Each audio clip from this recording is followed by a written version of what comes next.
예레미야 5장 1절부터 18절까지 제가 읽습니다. 너희는 예루살렘 거리로 빨리 왕래하며 그 넓은 거리에서 찾아보고 알라.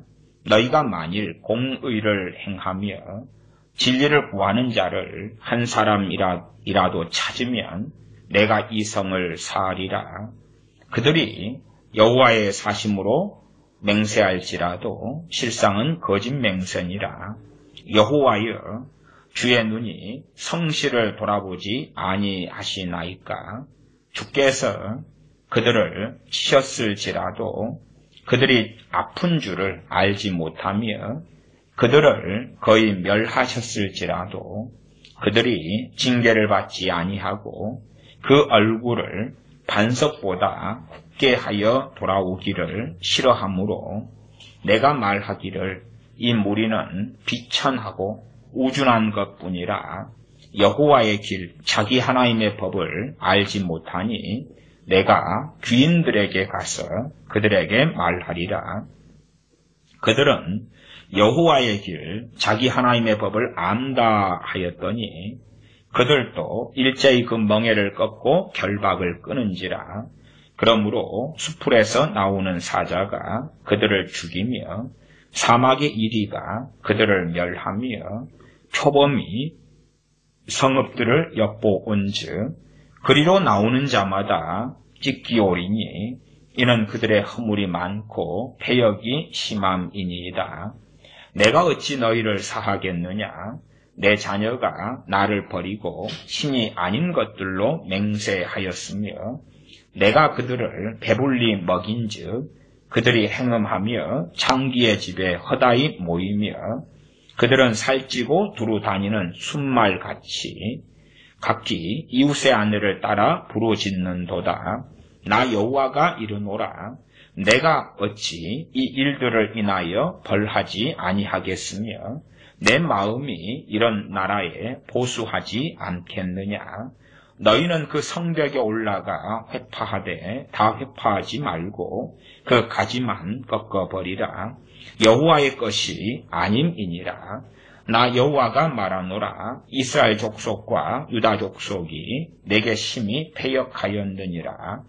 그들이 여호와를 인정치 아니하며 말하기를 여호와는 계신 것이 아닌즉 재앙이 우리에게 임하지 않을 것이요 우리가 칼과 기근을 보지 아니할 것이며 선지자들은 바람이라. 말씀이 그들의 속에 있지 아니한즉 그같이 그들이 당하리라 하느니라. 그러므로 만군의 하나님 여호와가 이같이 말하노라. 그들이 이 말을 하였은즉 볼지어다. 내가 너 입에 있는 나의 말로 불이 되게 하고 이 백성으로 나무가 되게 하리니 그 불이 그들을 사르리라. 나 여호와가 말하노라. 이스라엘 족속아 보라. 내가 한 나라를 원방에서 너희에게로 오게 하리니 곧 강하고 오랜 나라이라. 그 방언을 너가 알지 못하며 그 말을 너가 깨닫지 못하느니라. 그 전통은 열린 묘실이요 그 사람들은 다 용사라. 그들이 내 자녀들의 먹을 추수 곡물과 양식을 먹으며 내 양떼와 소떼를 먹으며 내 포도나무와 무화과 나무 열매를 먹으며 너가 의뢰하는 견고한 성들을 칼로 파멸하리라. 나 여호와가 말하노라. 그때에도 내가 너희를 진멸치는 아니하리라. 아멘. 예레미야 5장 1절입니다. 너희는 예루살렘 거리로 빨리 왕래하며 그 넓은 거리에서 찾아보고 알라. 넓은 거리니까 사람들이 많을 거지요. 그 많은 사람들 가운데 찾아보고 그리고 좀 알아야 한다. 너희가 만일 공의를 행하며 진리를 구하는 자를 한 사람이라도 찾으면 내가 이 성을 사하리라. 이제 우리가 겉보기에 저 제사장님, 저 선지자님, 여기서는 지금 예레미야 같은 하나님께서 보내신 선지자는 빠지는 것입니다. 빠져요. 그냥 엉뚱하게 예레미야 선지자님 여기 있잖아요. 그건 말이 안 되는 거고 그런 이야기가 아니라 지금 보통 이 소위 예루살렘 거민들 이야기입니다. 거기에서 살아가는 거기 사람들, 제사장들이든 소위 거기에 있는 선지자들이든 왕이든 왕족들이든 또한 고관 대작들이든 그런 말입니다. 너희가 만일 공의를 행하며 진리를 구하는 자를 한 사람이라도 찾으면 내가 이 성을 사하리라. 끊임없이 공의, 그 다음 공평, 정의 이런 것에 대한 개념이 흐트러지고 어그러지고 문제가 생기고 있는 것은 제가 지난 시간에도 말씀을 드렸습니다. 요즘 번역된 성경을 보면 공의 그러면 어떤 번역들도 꽤 시도하냐 그러면 정직 그렇게도 번역을 해버립니다. 근데 정직이 아니라 공의입니다. 공의. 때로는 이 공의라는 히브리어 단어가 정직 그렇게 해석이 될 여지가 없는 건 아니에요. 없는 건 아니나 공의가 맞아요. 또 성경에 나오는 정직이라는 단어가 쓰였을 때도 정직은 그냥 우리 인간사에서 윤리적 정직을 이야기하는 것이 아닙니다. 윤리적 정직을 이야기하는 게 아니에요. 정직 그러면 정직하며 정직히 행하며 그렇게 갈 때에 하나님의 말씀을 기준으로 가는 그 바른 길을 이야기하는 것입니다. 그런 면에서는 정직이라 할 때에 공의를 행하며 에서 정직을 행하며 이렇게 이제 쉬운 성경 같은 경우들의 얼마는 번역을 하는데 이런 의미를 바르게 알고 있다면 그 번역이 문제는 크게 없는 거예요. 그러나 이러한 공의를 정직으로 바꿨는데 정직을 세상적인 윤리적 개념으로 이해하고 아는 사람이 이제 그렇게 새로 번역된 성경을 읽을 때는 필연적인 문제가 벌어질 수밖에 없어요. 공의를 행한다는 것은 하나님의 말씀 진리의 기준에서 행하는 걸 이야기해야 합니다. 끊임없이 정말 많은 크리스천들이 거짓을 근거로 거짓말과 허위와 과장을 근거로 말하는 사람들이 많아요. 그러면 안 됩니다. 대한민국의 어떤 시국의 상황에서 거기에서 뭔가 들은 미혹된 소리, 객관성이 없는 것, 찌라시 그런 것을 통해서 뭔가를 말하면 안 돼요. 합리적 추측은 가능해요. 그러나 고의적인 과장과 허위와 거짓을 가지고 하는 것은 하나님께서 거짓 증거하지 말라. 공의를 행하는 게 되지 않는다 그 말이에요. 공의를 행한다는 것은 반드시 기본 전제가 하나님 앞에서요. 하나님 앞에서. 하나님께서는 첫째 어디서부터 보시냐 그러면 뱃속부터 보십니다. 마음, 심령을 감찰하신 하나님이시고 그 다음 두 번째는 말입니다. 말, 언어 생활. 언어 생활. 심지어는 우리의 생각, 마음의 생각. 감성도 마찬가지입니다. 감성. 어리석은 사람들은 논리적이기보다 이성적이기보다 감성적이기가 쉽기 때문에 자기 감정에 뭔가 오면 충동이 오고 감동이 오고 감정이 일어나면 그거에 따라 행하려는 경향을 가져요. 그러나 하나님의 말씀 앞에 우리의 감정도 굴복시켜야 된다 하는 것입니다. 우리의 생각도 사로잡아 굴복시켜야 하는데 하물며 감정이야. 말해서 못하겠습니까? 우리의 직접적인 액션, 행실, 행동 그것이 하나님 앞에서 고람되어 하나님 앞에서 행하는 것. 그리고 공의를 행한다 그럴 때에 나는 이게 공의라고 나는 믿었어. 믿는데요. 하는 것이 아니라 하나님께서 아시는 보시는 하나님께 평가, 하나님의 판단, 하나님께서 공의다 라고 하셔야지 공의가 되는 것입니다. 자기가 나는 공의를 행한다라고 주장한다 할지라도 그것이 하나님의 뜻과 하나님의 판단과 같은 경우는 드물고야 맙니다. 공의를 행하며 진리를 구하는 자, 우리말 성경 같은 경우는 이 진리를 믿음을 구하는 자, 믿음으로 바꿔버려요. 그 정말 곤란합니다. 그런 식의 번역은 안 돼요. 믿음을 추구하는 자, 그렇게 번역을 바꿨던데 소위 기독교인 크리스천들은 그런 의미에서는 다 믿음을 추구하잖아요. 히브리서 믿음장처럼 더 믿음을 가져보려고, 더 믿음의 사람 되려고 하잖아요. 그런 번역이 아니에요. 진리를 구하는 자, 진리를 구하는 자. 하나님께서 하시는 말씀, 아버지께서 하시는 말씀, 아버지께 주시는 말씀을 주님께서 다 하셨죠. 그러면서 내가 곧 길이요 진리요 생명이다 말씀하셨죠. 아버지의 말씀은 다 진리니이다 하셨죠. 그 진리를 구하는 사람, 돈보다, 명예보다, 건강보다, 자기의 생명보다, 자기의 자식, 부모, 형제, 일가, 친척, 자신의 전답보다 항상 기준은 그것입니다. 100시간이 있는데 거기에서 나 1분 동안 진리를 구했어. 그렇게 인정받을 수 없습니다. 우리가 가정생활, 직장생활 다 하고 살아가지만 그 가운데서 하나님 앞에서 우리의 중심을 하나님이 보실 때, 심지어 시간이 너무 없는 노동자여서 일하고 피곤해 잠잘 시간밖에 없을 사람도 있다 그 말이에요. 있어요. 저도 과거에 막노동을 많이 하고 그럴 때는 또 건축일하고 철근일하고 목수일하고 뭐 벽돌일하고 이럴 때는 일 갔다 오면 피곤해가지고 또 야간에 13시간 반 공장에서 일하고 이럴 때는 어디 기도할 시간도 없고 정신도 없어요. 그럼에도 우리의 중심 안에 하나님을 구함이 있고 하나님의 말씀을 따르고자 하는 마음이 있고 그 길을 걸어가고자 하는 마음이 있느냐 하는 거예요. 시간이 얼마나 10시간을 내가 성경 보는데 보냅니다.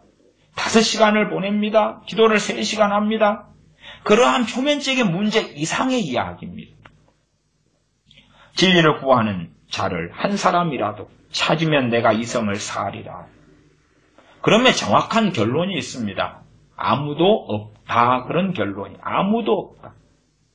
역으로 생각했으면 안 됩니다. 역으로 생각한다는 건 뭐냐 그러면 그래? 그러면 대한민국 서울이라면 서울의 1000만 명 가운데 한 명만 이런 사람이 있으면 되겠네? 그건 말이 안 되는 것입니다. 이스라엘 예루살렘에 사람이 예루살렘 성에 몇 명이 살았다 이런 여러 자료들이 있죠. 어떤 자료는 한 5만 명, 몇만 명부터 시작해서 10몇만까지도 말하고 자료마다 좀 다릅니다만은 서울이라는 1000만하고 비교를 시키면 안 되죠. 그것은 성경을 갖다가 이상하게 사용하는 것이 이상하게 사용해요. 하나님의 백성들이라고 하는 사람들 가운데 성전이 있고 언약궤가 있고 율법이 있고 제사장들이 있고 선지자들이 있는데 하나님께서 보실 때에 하나도 공의를 행한 사람이 없다 그 말이에요. 소위 말하면 크리스천들인데 예루살렘에 버글버글한데 공의를 행하며 진리를 구하는 자가 한 사람도 없다 그 말이에요. 없다. 그래서 하나님께서 한 명도 없다. 찾아봐라. 한 명이라도 있으면 이성을 사하리라 용서하리라 라고 확언하고 계시는 것입니다. 2절입니다. 그들이 여호와의 사심으로 맹세할지라도 실상은 거짓 맹세니라. 예루살렘에 사는 소위 하나님의 백성들이니까 맹세를 할 때 하나님의 이름으로 여호와의 이름으로 한다 그 말이에요. 여호와의 이름으로. 저는 여러 목사님들 또 여러 교인들이 하나님의 이름으로 맹세하는 걸 들어왔습니다. 근데 껍질을 까놨더니 거짓말인 거예요. 거짓말. 야, 어떻게 목사님들이 어떻게 크리스천들이 하나님의 이름으로 맹세를 하는데 정말 뒤에는 거짓말일까? 저렇게 양심이 없을까? 하는 당황스러운 일을 보아왔습니다. 그런 분들은 현실에 자기에게 불리한 상황을 모면하려고 하나님을 걸고 맹세하는 습성을 가진 것처럼도 보입니다. 꼭 그렇게 하는 사람이 그렇게 하더라고요. 여호와의 사심으로 맹세할지라도 실상 거짓 맹세니라 하는 것에 이걸 통해서 말씀하시는 그러한 예제와 본질은 거짓 신앙이다 그 말이죠. 하나님께서 보시는 참된 신앙, 참된 믿음이 아니라 그 말이죠. 맹세를 가지고 예제로 말씀하시는 거예요. 당시의 유대 사회, 유다, 팔레스틴 또 예루살렘에는 맹세가 아주 많았기 때문에 심지어는 신약시대 주님께서 오셨을 때도 너희가 도무지 맹세하지 말지니라고 말씀하실 정도였어요. 그러면 그때에도 그전에도 이 맹세가 습성이 되는 거예요. 습성. 자기의, 자기가 옳다, 자기가 바르다, 진실되다는 걸 드러내려는 종교적 습성이에요. 그러면 이들의 하나님 앞에서 신앙생활 삶이 이런 방식이다 그 말. 그들은 진실로 제사 지낸다, 기도한다, 예배한다, 찬양한다, 주님을 사랑한다, 하나님을 찾는다. 그렇게 해도 그것은 거짓이다 그 말이죠. 그 대표적인 사례로서 하나님께서 맹세에 대한 이야기를 하시는 거예요. 그들은 아예 이상한 종교처럼 되어져 버렸다. 하나님을 섬기는 참된 신앙에서 벗어나서 이상한 종교처럼 되어버렸어. 하고 말씀하시는 것입니다. 3절 여호와여 주의 눈이 성실을 돌아보지 아니하시나이까.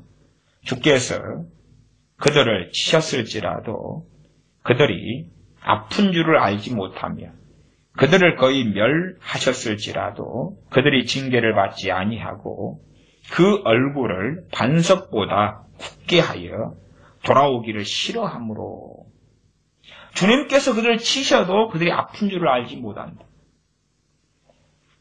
제가 어떤 설교가 상당히 어렵냐 그러면 제가 설교 중에 징계 설교를 히브리서 강의할 때도 그렇고 징계 설교를 여러 차례 했습니다. 잠언 강의할 때도 그렇고 잠언 설교할 때도 그렇고 징계, 책망 설교를 많이 했습니다. 그런데 사실은 그 설교를 하면서도 제가 알고 있습니다. 하나님의 징계가 없으면 사생자라고 말씀하시죠. 그렇기 때문에 깨어있지 않은 그리스도인들은 하나님의 무수한 징계를 받아왔을 거라 그 말이에요. 최소한 그가 진짜 하나님의 자녀라면. 진짜 하나님의 자녀인데 그는 영적으로 병들어 있고 깨어있지 않다 그러면 징계는 무수하게 많았을 거라 그 말이에요. 문제는 자기에게 징계가 있는데 징계가 징계인 줄을 모른다는 거예요. 징계가 징계인 줄을 모른다는 거예요. 징계가 없으면 사생자다. 하나님께서 사랑하시는 아들을 징계하신다. 그러면 하나님께서 징계하신다. 그래 징계를 겪어요. 그런데 문제는 이 징계가 하나님께로부터 오지 않고 마귀에게서 왔다고 생각하는 거예요. 자기에게 좋지 않은 일은 다 마귀예요. 아니면 마귀가 아니다 그래도 자 문제거리니까 기도 제목을 삼아서 하나님 이 문제 빨리 해결해 주세요. 작정기도 들어가는 거예요. 지금 하나님으로부터는 징계가 왔는데 징계라고 안 보고 자기는 하나님 가까워요. 가까운데 문제가 생긴 거예요.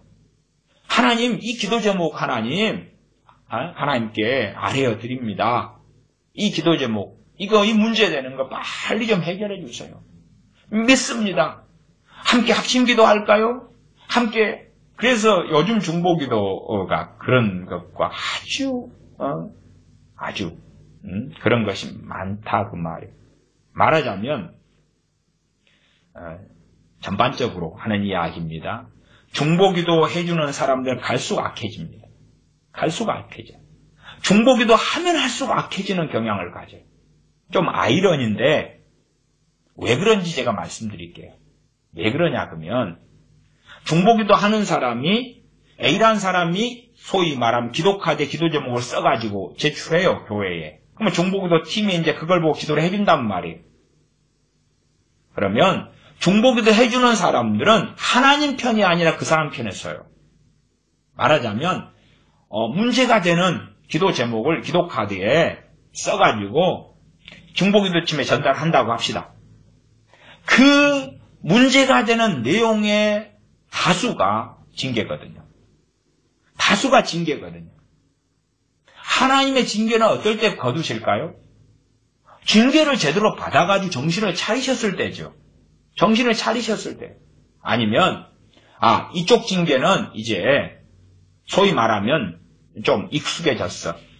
그러면 징계의 양상을 바꿔야지. 그러면서 바뀌는 경우도 있어요. 그러니까 대부분이 징계인데 중보기도 한다는 사람들은 이것 좀 빨리 없애달라고 그러는 거예요. 없애달라고. 하나님께 징계를 하셨는데 징계의 목적이 성취되지도 않았는데 하나님, 저 사람 고통스러워해요. 빨리 좀 제거하고 없애세요. 그런 방식으로 가는 중보기도 하는 사람들이 아주 많습니다. 그냥 사람들이 요구하는 것을 기계적으로 그들 편에 서가지고 해주는 것. 저는 그러한 것을 주술적인 행위들로 봅니다. 그러한 중보기도가 일찍부터 퍼져왔어요.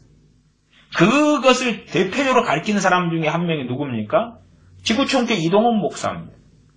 지구촌교 이동원 목사, 그 성서한국 이동원 목사. 이동원 목사도 가리킨 게 뭡니까? 관상기도. 관상기도 그 로마 가톨릭의 것. 별걸 다 끌고 들어오죠. 그러나 교회들은 지구촌교 이동원 목사 같은 사람이 가리킨 중보기도 팀을 만들고 옛날에 제가 이동원 목사 그 양반이 하는 그 교회의 중보기도 컨퍼런스에 참여를 했었거든요. 그래 직접 들었어요. 그 교회가 하는 중보기도, 기도실, 기도하는 방법, 기도 카드를 어떻게 쓰고 하고 그걸 어떻게 기도팀을 만들어서 당신들 교회에서도 이렇게 하라고, 똑같이 하라고. 동의할 수 없는 중보기도에 대한 이야기였어요. 오래된 이야기입니다. 그리고 그때의 목사들, 그때의 교회 지도자에 있는 리더십에 있는 사람들 정말 많이 참석했어요. 그리고 대다수는 호응하고, 야, 우리도 이렇게 중보기도 팀을 지구촌 교회처럼 하면 우리도 저 지구촌 교회처럼 부흥하는 모양이다. 저렇게 하나님이 큰 복을 주셔서 큰 교회가 되는 거야 하는 그 환상에 잡혀서 교회에 가서 시행하고 그랬어요.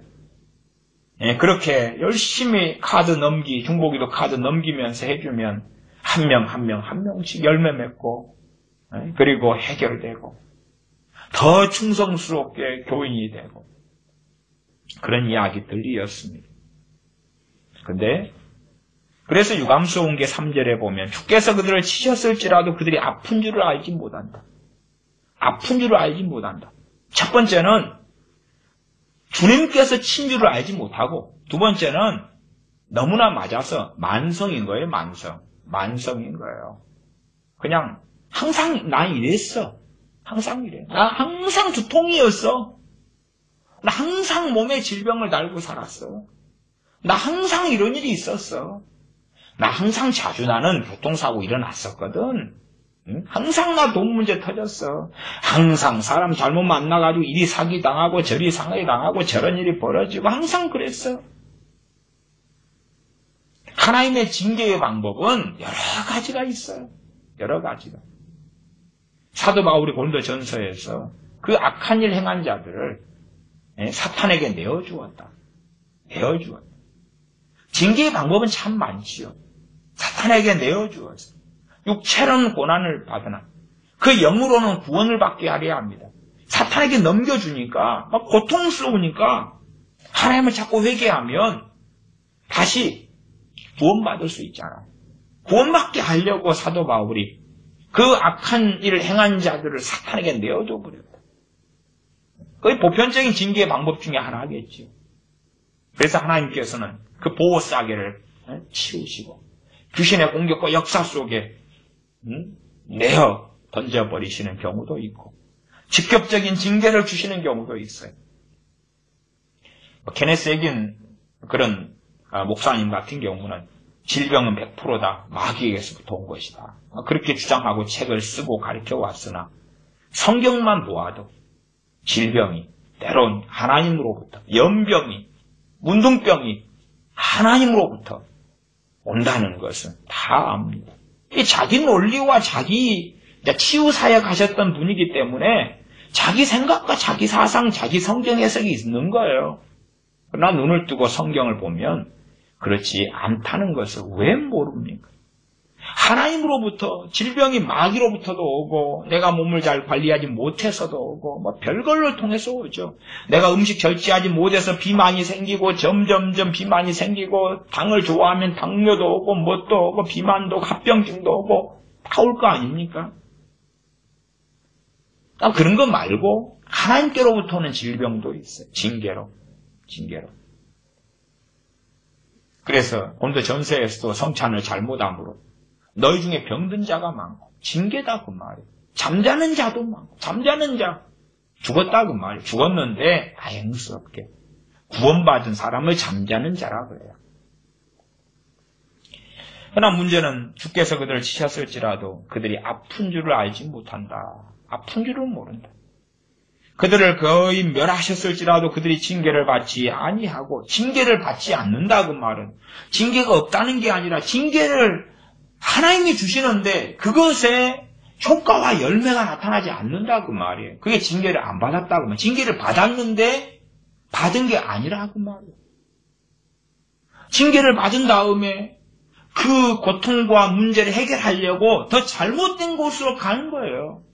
하나님의 징계를 했어요. 그래서 이제 자녀가 문제가 벌어졌어요. 징계다 그러면은 당연하게 남편, 아내, 자녀 다 관련되지. 징계다 그러면 단지 내 질병, 내 몸만 관련되겠어요? 돈 문제, 집 문제, 행복 문제, 기본적인 징계는 성령의 역사를 거두시는 것부터 시작해요. 말씀 은혜를 거두시고 예배 은혜를 거두시고.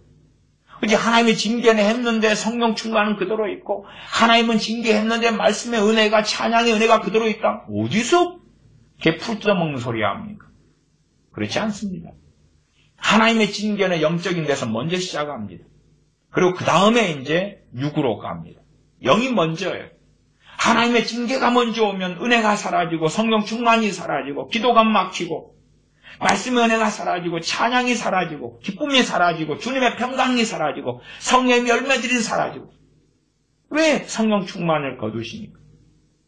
성령님을 근심케 하니까 성령님을 소멸치 말라 했는데 성령님을 소멸하니까 거기에서 시작해서 이제는 점점점 내 삶에 또한 내 관계들에 내 생업과 직장 등에 징계가 옵니다. 문제는 받지 않는다는 거죠.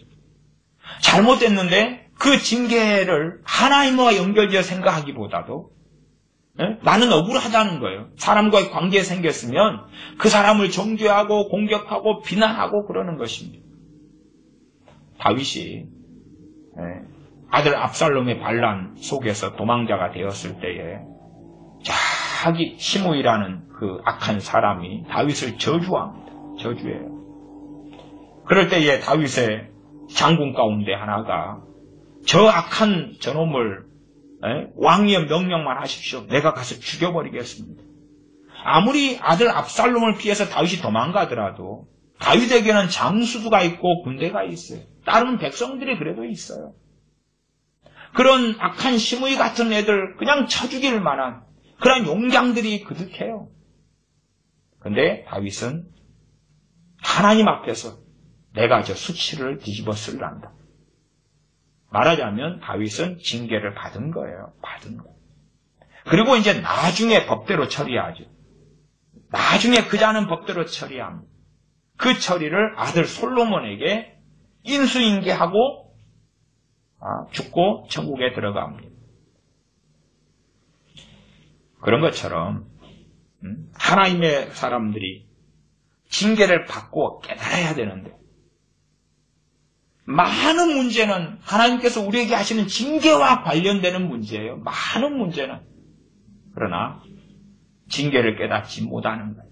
하나님이 관련돼 있고 하나님이 직접적인 원인자시라는 것을 알지 못하는 거예요. 그러니까 그런 문제를 해결하려고 정신 나간 어떤 크리스천들은 자꾸만 꼬이니까 점치러 가요. 점치러 가. 어떤 사람들은 인간적인 방법으로 사람을 의지해서 해결하려고 해요. 사람의 도움을 받는 것이 죄는 아니에요. 그러나 하나님께로부터 징계가 왔으면 하나님하고가 먼저예요. 그 다음에서야 사람의 도움을 구할 때에 문제가 없는 거예요. 심지어는 사람의 도움을 받기 전에 하나님께서 일을 처리해 주시고 다루어 주실 때도 많다고 말이에요. 하나님의 살아계심을, 하나님의 긍휼하심을 보게 될 때도 많은데 그렇지 않아서 꼬인 것을 더 꼬이게 만들어 버리는 거예요. 그게 징계를 받지 아니하며, 징계를 받지 아니하고 그 얼굴을 반석보다 굳게 하여 돌아오기를 싫어하므로 징계가 나타나는데 자기가 더 옳다는 거예요. 그러니까 반석보다 굳게 한다 그 말은 강팍하다 그 말, 강팍하다. 하나님과의 관계에서도 내가 문제 있는 게 아니야. 대인 관계에서 내가 문제 있는 게 아니야. 부부 관계의 문제에서 내가 문제 있는 게 아니야.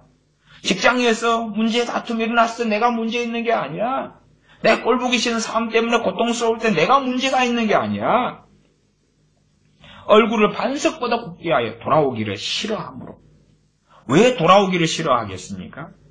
자기가 문제에 있다는 걸 알지 못하지요. 자기가 참된 신앙이 있는데 자기가 참된 신앙이 아니라 그들이 여호와의 사심으로 맹세할지라도 실상 거짓 맹세니라 이런 걸 하고 산 게 아니라고 보니까 아니 떠났어야지 돌아갈 거 아니에요? 그러나 떠났다는 걸 알지 못하니까 하나님 전에 머물고 있고 하나님 관계가 좋다고 믿고 있는데 어떻게 돌아갈 거냐 그 말이에요. 이 정신질환자들 가운데서도요 특이한 정신질환자들도 있어요. 어떤 특이한 정신질환자들이 있냐 그러면 자기가 누구보다 정상이라고 믿는 정신질환자들이 있어요. 그런 사람은 해결하고 도와줄 수가 없어요. 근데 어떤 정신질환자들도 있냐 그러면 자기가 지금 문제가 있고 정신질환에 걸렸다는 걸 아는 정신질환자들이 있어요. 그런 사람도 답이 있는데 정신질환에 걸렸는데 정신질환이 아니라는 거예요. 이단 사이비에 잡혔는데 이것이 정말로 참된 종교고 진리라고 주장하는 사람들은 답이 별로 없어요. 그러나 내가 지금 이상한 데 지금 들어간 것 같은데요.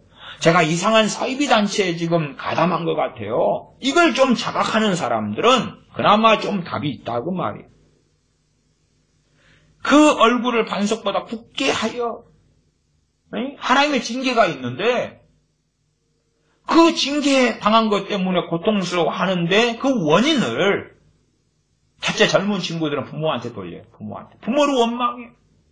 학교 선생님을 원망해. 남편과 아내를 원망해. 자식들을 원망해. 그리고 이제 기도 생활 좀 한다. 그러면 하나님 원망해. 왜? 내가 이렇게 열심히 기도해가지고 하나님 의지하는데 이런 일이 생겼으면 하나님 잘못이지. 하나님 원망해. 이스라엘이 광야를 다니면서 끊임없이 하나님 원망했던 것처럼 하나님 원망해. 기도 좀 한다. 자기의 이상한 신앙처럼 주여, 오 주여, 아멘, 할렐루야, 할렐루야. 이런 사람들. 문제가 생기면 하나님 원망해.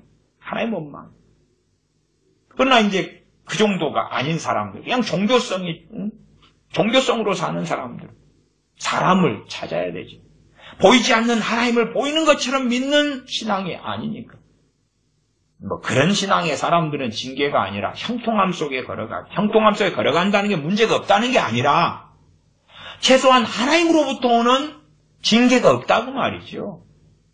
주님을 위한 고난은 얼마든지 당하고 환난을 많이 겪어야지 하나님 나라에 들어가는 게 진리고 사실인데 그러나 성령 충만이 있고 성령 열매들이 있고 구원의 기쁨이 있고 기쁨의 찬양이 있고 주님 주시는 평강이 있고 그런 가운데 고난의 길, 그런 가운데 환난의 길을 걸어간다 그 말이에요. 그러나 이런 사람들은 얼굴을 반석바닥 굳게 해서 강팍하게 해서 내 잘못이 아니야. 누가 책임을 져야 돼. 현 정권이 그런 일 참 많이 하잖아요. 현 정권이 끊임없이 하는 것이. 이번에도 일본하고 문제가 생기니까 범인을 세 사람인가 내세우더라. 그 중에 한 명이 박근혜 대통령이 범인이다. 지금 일본과의 문제, 일본에서 소위 말하면 무역에 제재를 가하고 우선권을 주던 것을 이제 해지시키고 앞으로 은행부터 시작하여서 여러 조치들을 일본이 취할 수 있는데 그것이 앞에 박근혜 대통령 때문이다. 누구 때문이다. 누구 때문이다. 하죠. 얼마나 놀라운 사람들입니까? 그런 것처럼 우리 크리스천들이 당시의 유다인들이 예루살렘 사람들이 그랬고 우리 크리스천들이 얼마든지 하나님께서 징계를 하실 때 몰라요, 몰라. 그래서 어떤 사람이 육적으로 한 10년을 크리스천으로 살았는데 이제 물어보는 거죠. 어떠했을 때 하나님의 징계가 있으셨던가요? 그런 거 없었는데요. 10년 동안 병들어왔고 10년 동안 주님을 찾지 않았고 그랬는데 징계가 몰라요. 모르죠. 소경이니까 모르죠. 그냥 인생사 속에 생기는 일로 보는 거예요. 인생사 속에. 근데 안 믿는 저 사람보다 내 인생사가 더 파란만장해. 우리가 아시다시피 야곱의 그 파란만장한 인생은 무엇 때문이었습니까? 하나님의 징계 때문이었어요. 애굽왕 바로 앞에 서서 내가 내 조상보다 연수가 적은데 137살인가 뭐 그러는데 그러나 정말 파란만장하게 살았습니다. 왜 파란만장합니까?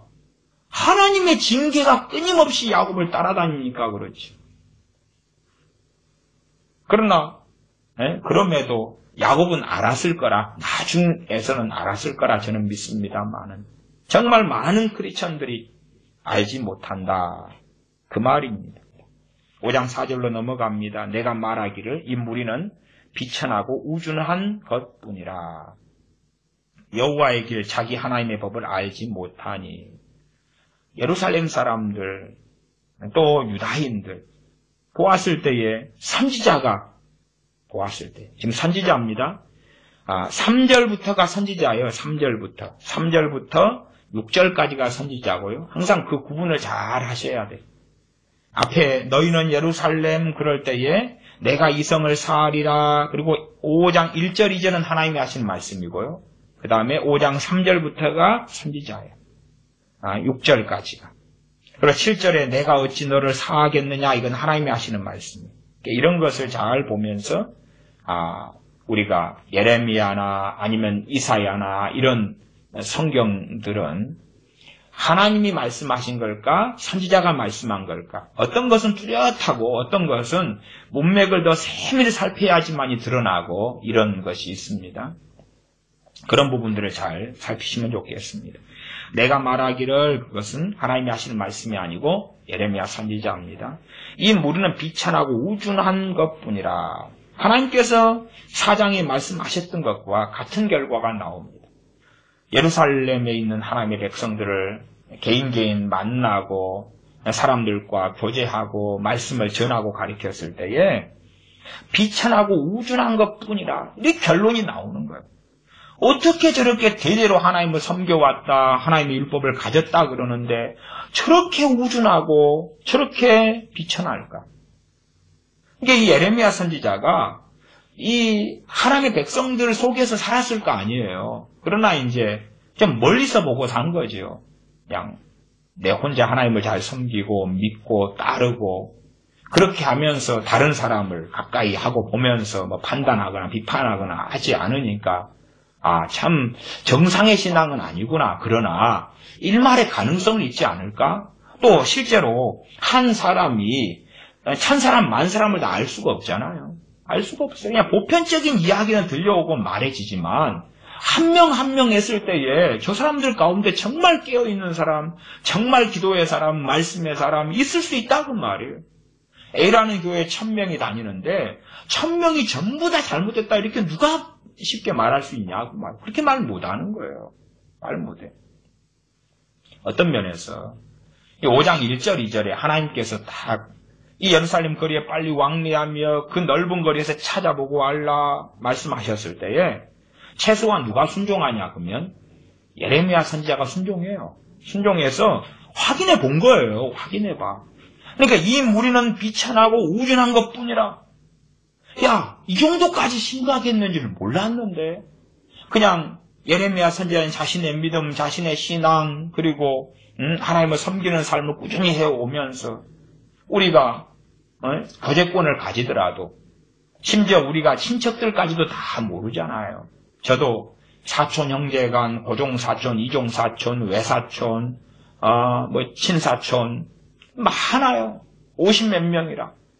그러면은 저희 집에서 어릴 때에 자라서 이렇게 사회로 나간 그러한 사촌 누나들, 사촌 형제들도 꽤 있어요.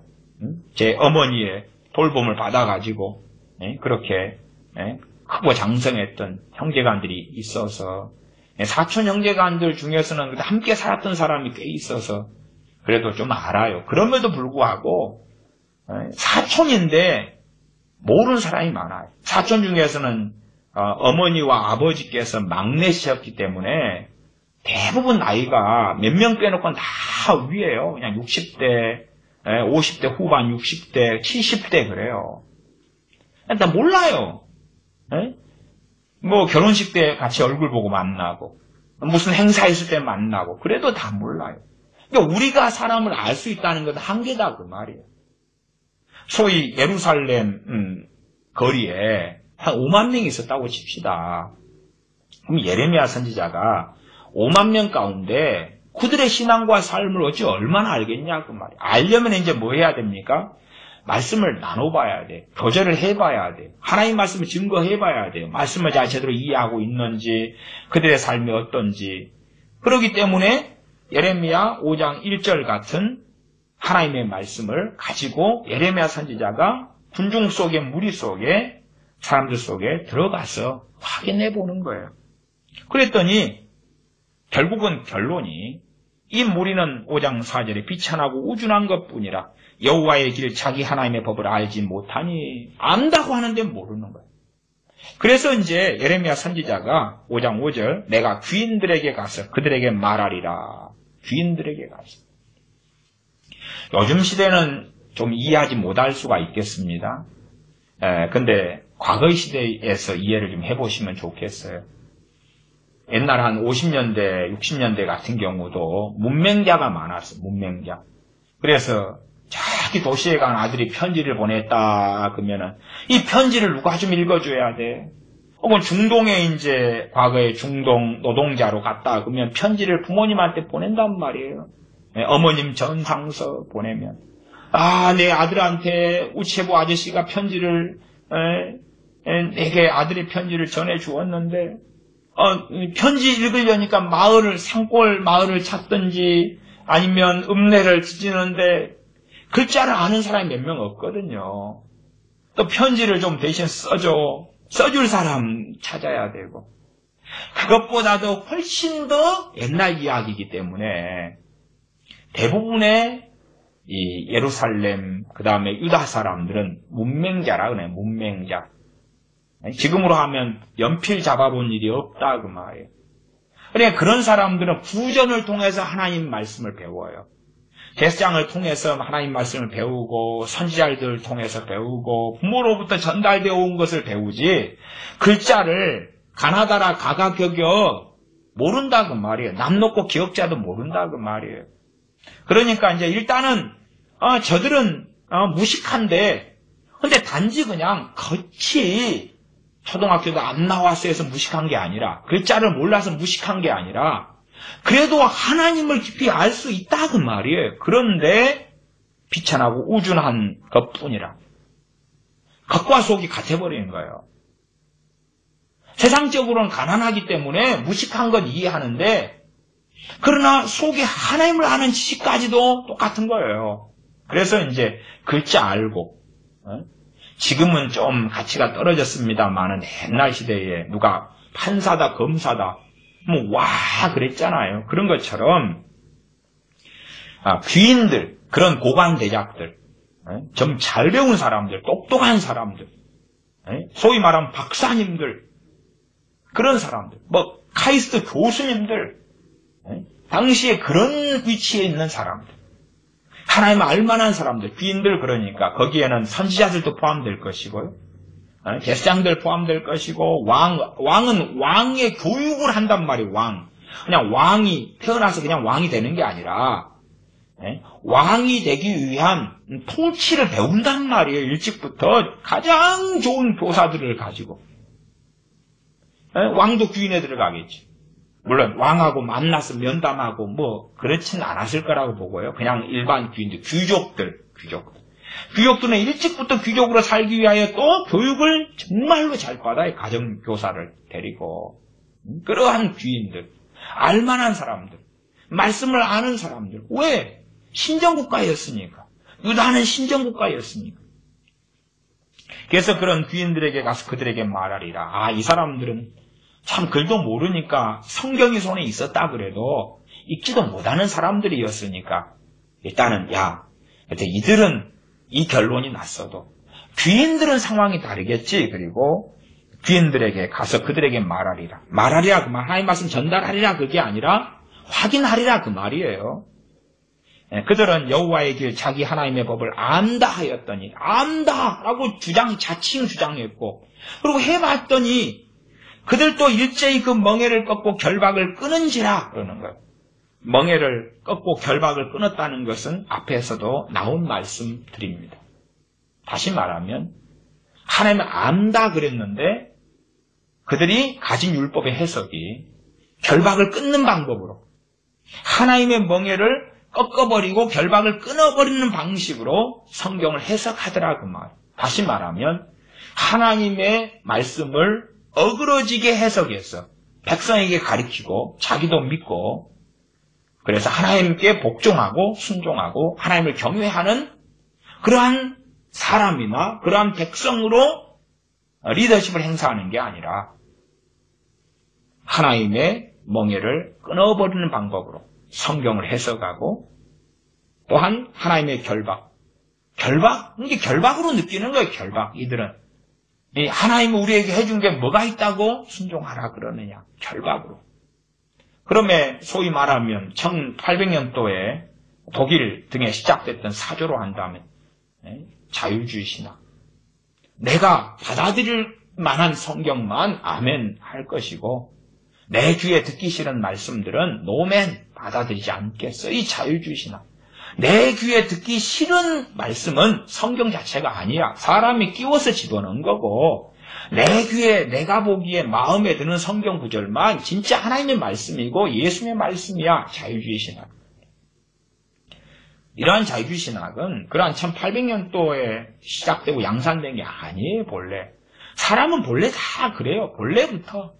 그러나 이제 문명화된 다음에 시스템적으로 자유주의 신학이라 이런 체계를 갖춘 것이 1800년도일 뿐이고 그 전부터 인생사 속에서 끊임없이 있어왔던 일이며 당시 예루살렘과 유다에도 있어왔던 일이다 그 말이에요. 그들도 일제히 그 멍에를 꺾고 결박을 끊은지라 끊었으면서 하나님의 멍에를 하나님의 백성을 떠나버리고 거기서 하나님을 섬기는 것을 멈추고 그만뒀으면서도 그들은 자기 하나님의 법을 안다. 여호와의 길을 안다. 이렇게 했다고 말이에요. 이게 끔찍한 것이죠. 그 귀인들이 끔찍한 거. 왜? 이들이 지도자들이니까.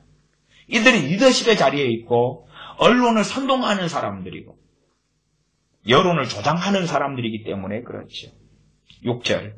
그러므로 수풀에서 나오는 사자가 그들을 죽이며 사막의 이리가 그들을 멸하며 표범이 성읍들을 엿본즉 그리로 나오는 자마다 찢기 오리니 이는 그들의 허물이 많고 배역이 심함이니라.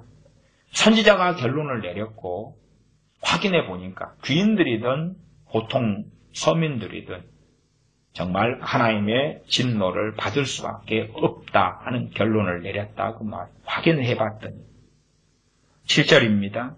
내가 어찌 너를 사하겠느냐. 하나님께서 너 그러면 예루살렘 거의를 빨리 왕래하며라고 5장 1절에 나왔죠. 너 예루살렘 혹은 유다 너를 사하겠느냐. 내 자녀가 나를 버리고 신이 아닌 것들로 맹세하였으며 너가 예루살렘이니까 예루살렘 거민들을 예루살렘의 자녀로 표현하는 것이 일반적인 표현의 방식입니다. 하나님께서 하시는 말씀의 방식이에요.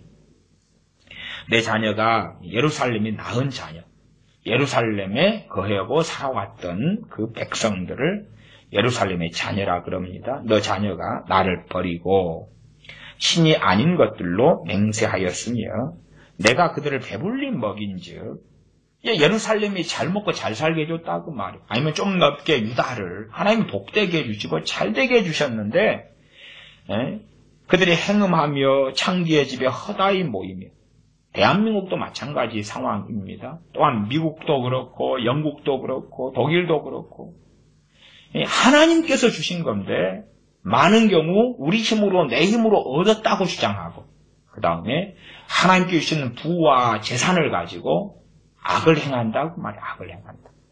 그래서 여기서는 일반적으로 무슨 이야기를 하냐 그러면 그들을 배불리 먹인지 그들이 행음한다. 배부르니까 이제 배부르면 남자들 세계에서 그런 말이 있다 그러죠. 배부르면 이제 계집 생각난다. 옛날 속담이 있어요. 그런 것처럼 배가 부르니까 이제 성적인 부분이지 행음하며 창기의 집에 허다히 모이며 요즘은 스타일이 훨씬 바뀌어졌어요. 저는 페이스북을 거의 하지 않는데 페이스북에 한 번씩 들어가면 시간 되시면 저한테 연락해 주세요. 카톡으로 연락해 주세요.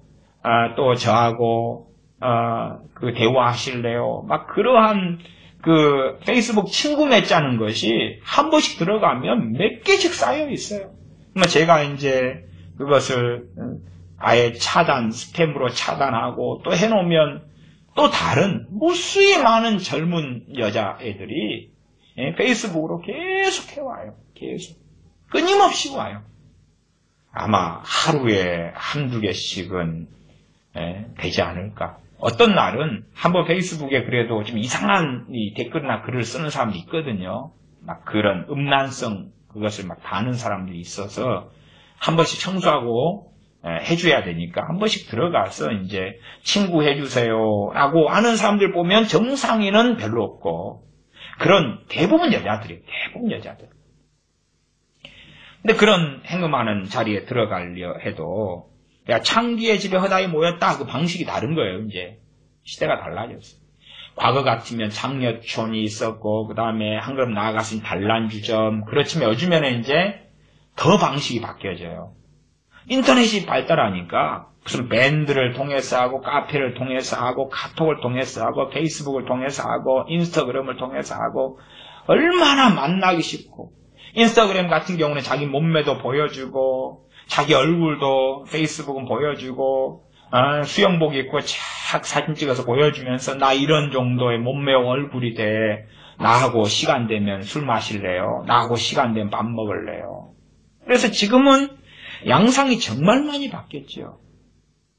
지금은 모르겠는데요. 예전 한 2000년 되기 전이었던가요? 그때부터 뭐가 유행했냐 그러면 창녀촌이나 이런 데들이 노래방 쪽으로 많이 바뀌었어요. 노래방 쪽으로.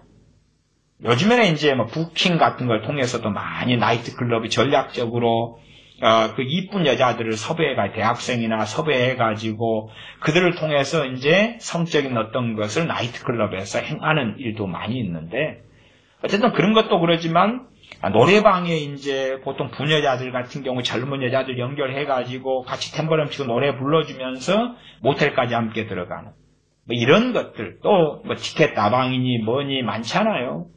근데 과거에 단조로운 데서 훨씬 더 복잡하고 훨씬 더 많은 양상으로 바뀌었어요. 네, 그런 창기의 집에 허다히 모이며 이런 방식이 많이 바뀌었다 그런 이야기예요. 근데 왜 그러냐 그러면 배부르니까 여유가 있으니까 그렇지. 하나님께서 주신 돈, 하나님께 주신 복, 물질을 가지고 배부르니까 이제 이런 일을 해야지요. 이런 일을 해야 돼. 8절 그들은 살찌고 두루 다니는 순말같이 각기 이웃의 아내를 따라 부르짖는도다. 살찌고 배부르고 두루 다니는 순말같이 돈 있으니까 여유가 있고 시간이 있잖아요. 여행도 가고 이것도 하고 저렇게 하고 여유가 있으니까 각기 이웃의 아내를 따라 부르짖는도다. 순말이 이제 성욕이 동한다 그 말이에요. 인스타그램 같은 경우도 소위 말하면 얼마나 많은 그냥 세뇨리따 아가씨들이 자기 사진 찍어서 올리고 그 정도는 조금 이해를 한다고 칩시다. 근데 이제 유부녀들이 또 유부녀들 같으면은 여자들은 남자들은 덜합니다만 여자들은 자기 몸매, 얼굴 그걸 보여요. 저는 외국의 인스타그램들은 좀 더 저는 건강하게 봐요. 한국의 인스타그램보다.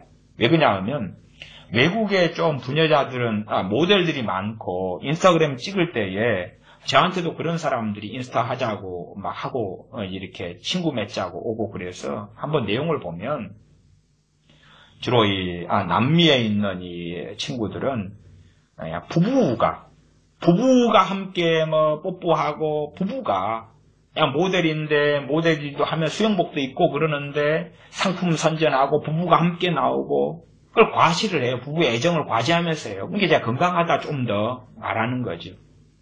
그러나 이제 많은 그런 것들은 자기의 여성성을 드러내고 몸매를 드러내고 자기를 과시하고 보여요. 그러면 유부녀가 그랬다. 그러면 남자들이 보면서 와 몸매 좋네. 그리고 뭐가 동하죠? 성욕이 동하죠. 여자의 성이 상품이 되는 거예요. 남자도 마찬가지예요. 남자도 그런 걸 보여주면서 나한테 연락 좀 해와라. 나 이렇게 능력 있는 사람이야. 나 이런 차를 타고 있어. 나 이렇게 가졌어. 보여주니까 이건 남자를 대표한 거죠. 순말을 대표한 거죠. 반대도 존재하죠. 순말같이 각각 이웃의 아내를 따라 부르짖는도다. 와, 저 여자 이쁘네. 저 여자 시집 갔다면서. 그러나 그런 여자들은 막 야시시한 옷을 입고 드러내고 보여주고 그렇게 하니까 이제 그걸 보는 그러한 남자들이 막 울부짖는 거죠. 와, 저 여자가 내 마누라였으면 누구였으면 하고 그렇게 해서 이 배가 부르니까 두루 다니는 순말들이 많이 생겨요. 어떤 교회 어떤 분이 자기 마누라에게서 쫓겨났다 그래요.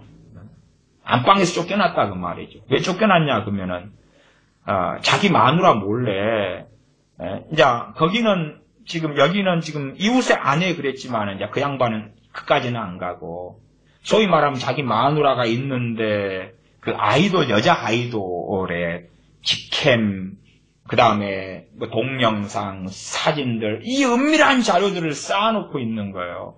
그것이 이제 마누라한테 들켜버린 거죠. 들켜버린 거예요. 니 나가. 그래서 이제 거실에서 잔다 그 말이에요. 근데 그렇지 않죠, 그렇죠. 그런 것도 다 포괄적으로 해당되는 것입니다. 순말같이 각기 그 이웃의 아내를 따라 부르짖는도다. 9절. 나 여호와가 이르노라. 내가 어찌 이 일들을 인하여 벌하지 아니하겠으며 내 마음이 이런 나라에 보수하지 않겠느냐. 하나님의 백성이 아니라도 하나님은 벌을 내릴 수밖에 없고 복수를 심판을 하지 않을 수가 없는데 문제는 세상 사람들도 아니고 세상 나라도 아니고 하나님의 백성이고 하나님의 법을 가지고 있으니까 더 문제라고 말해요. A라는 나라가 치안이 없고 난장판이 된 상태에서 막 범죄가 일어나는 것하고 B라는 나라가 먹고 살만하고 복지도 잘 돼 있고 그런 데서 범죄가 일어나는 난장판이 된다면 누가 더 악하겠냐 그 말이죠. A라는 남자가 자기 마누라도 없고 혼자 살고 노총각이고 그래가지고 여자를 좀 밝힌다 그런 거다고. B라는 남자가 마누라가 있는데 너무 이쁘고 착하고 똑똑하고 멋지고 매력있고 또 자기만 사랑해지고 이런 여자를 둔 가운데서 바람피는 거다고. 상황은 완전히 틀린 거예요. 똑같은 일이 벌어진다 그래도. 문제는 하나님의 백성에게 세상 나라 세상 백성보다 더한 일이 벌어지는데 하나님의 법과 말씀과 약속을 가지고 있다. 언약과 은혜를 가지고 있다. 하나님의 용서와 사하심을 가지고 있는 그 백성이 그렇다 그 말입니다. 그래서 하나님께서는 나 여호와가 이르노라. 지금 이런 짓을 하고 있는데 내가 어찌 이 일들이 나에 벌을 내리지 않을 수 있겠냐. 내 마음이 이런 나라에 어떻게 보수하지 않을 수 있겠냐. 심판하고 복수하지 않을 수 있겠느냐 말씀하십니다. 10절입니다. 너희는 그 성벽에 올라가 회파하되 다 회파하지 말고 그 가지만 꺾어버리라. 여호와의 것이 아님이니라. 10절은 좀 어려운 구절입니다. 뭐가 어렵냐 그러면 두 가지 측면에서 어려운데요. 첫째는 요즘에 하는 한국의 여러 번역 성경들이 번역을 잘못해서 내용을 어렵게 만든 게 첫 번째입니다. 왜냐하면 뒤에 가지만 꺾어버리라 가지가 나오니까 그 앞에 있는 성벽이에요. 그대로 성벽이에요. 이 성벽인 것은 뭐 성경의 70인역이나 혹은 수리야역이나 흠정역이나 다 마찬가지예요. 과거의 번역들이 다 성벽으로 인정했어요. 근데 이 성벽을 이제 요즘 번역은 포도밭 이렇게 해버려요. 포도밭. 우리말 성경도 그래요. 포도밭. 예. 포도밭에 들어가서 또 포도원에 들어가서 성벽을 포도원으로 해버린 거예요. 이거 성벽이에요. 지금 대상이 너희는 하고 나오는 너희가 누구냐 그러면 바벨론입니다. 바벨론 군대들입니다. 바벨론 군대가 그 성벽에 올라가라 그러면 어떻게 올라갑니까? 예루살렘 성벽을 공격할 때에 사다리를 놓고 줄을 던지고 그 다음에 공성차를 가지고 공격하면서 성벽을 타고 올라가는 그걸 이야기하는 거예요. 그렇지 성벽 안에서 예루살렘 이스라엘 사람들이 계단을 통해서 자 우리 밖에 덩치 좀 구경할까? 올라가는 게 아니라 적군에게 너희들 올라가 쳐 그리고 올라가서 회파해라 그 말이에요. 그러지 예루살렘 사람들한테 자 내부에서 성벽 올라가서 무너뜨려 말이 안 되잖아요. 그러니까 성벽을 밖에서 공격해가지고 올라가가지고 하는 거예요. 그런데 포도원에 올라가 무슨 포도원에 올라가요? 포도원에 사다리 타고 올라가겠어요? 근데 요즘 성경들이 이걸 포도원이라고 했어요. 포도원, 포도밭 그랬어요. 그렇게 해버리면 내용이 다 엉클어지고 잘못되는 거예요. 그런 현대적 번역, 현대 자기들의 논리의 생각에서 성벽하고 어떻게 포도원이 같냐고 말이에요. 참 기가 막힌 상황입니다. 스스로 어렵게 만들어버려요. 요즘 번역 성경. 그러면 안 됩니다. 너희는 그 성벽에 올라가 회파하되 다 회파하지 말고 그 가지만 꺾어버리라. 어려운 것은 따로 있어요. 따로. 처음부터 길을 이렇게 만들어버리면 얼마나 바보입니까? 다 회파하지 말고 그 가지만 꺾어버리라. 그러니까 이까지 볼 때는 야, 참 그릇하게 남겨두신다. 참 그래도 심판하시는데도 또 긍휼과 자비를 베푸는 부분이 있다. 이렇게 해석될 수 있잖아요. 근데 그게 아니에요. 그 부분이 어려운 거예요. 그 부분. 그 뒤에 이제 가지만 꺾어버리라 할 때에 그 가지가 도대체 뭐냐 하는 거예요. 가지가 뭐냐. 가지에 대하여 70인역 같은 경우는 이게 가지라는 히브리어 원어가 있는데 이것이 실제적으로 여러 의미를 가진다 그 말이에요. 그때 70인역은 헬라어로 그 가지를 기둥이나 기초로 번역을 했어요. 기둥. 그러니까 지주나 기둥. 가지만 꺾어버리라 하는 것이 기둥을 꺾어버리라 그 말이에요. 성벽의 중심된 축을 무너뜨려버리라 그 말이죠. 그렇게 70인역은 했고 뭐 수리야역 같은 거 번역본이 많습니다. 벌게이트 역도 있고 뭐 이런 흥정역까지도 있죠. 그러니까 그런 다른 나라 언어로 초기에 번역된 성경들이 수리야역 같은 경우는 기초다 이렇게 했어요. 가지가 아니라 기초다.